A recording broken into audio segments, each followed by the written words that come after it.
You pull a door open. But when a little child grabs your sleeve and won't let go, is that pull too?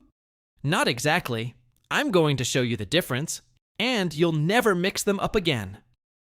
Welcome back to Easy English class. Today we're looking at two very similar words, pull and tug. They look the same, they feel the same, but native speakers use them very differently. Let's break it down. Part 1. What is pull? Let's start with pull. Pull means to move something toward you. One smooth, steady motion. Think about it like this. Examples. She pulled the door open. He pulled the chair out to sit down.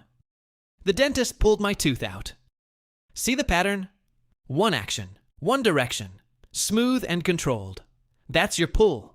Part 2. What is tug? Now, tug. This is where it gets interesting. Tug means to pull again and again.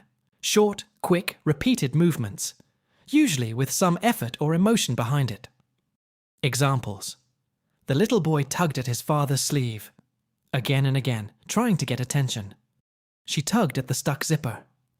The dog tugged on the leash the whole walk. Feel the difference? It's not one clean motion. It's repeated, urgent, and small. That's your tug. Now let's practice. I'll say the situation. You tell me, pull or tug. Ready? You open a heavy door. Pull. A puppy keeps pulling your shoelace with its teeth. Tug. You take a weed out of the garden in one motion.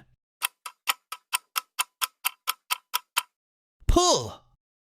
How did you do? Tell me your score in the comments below.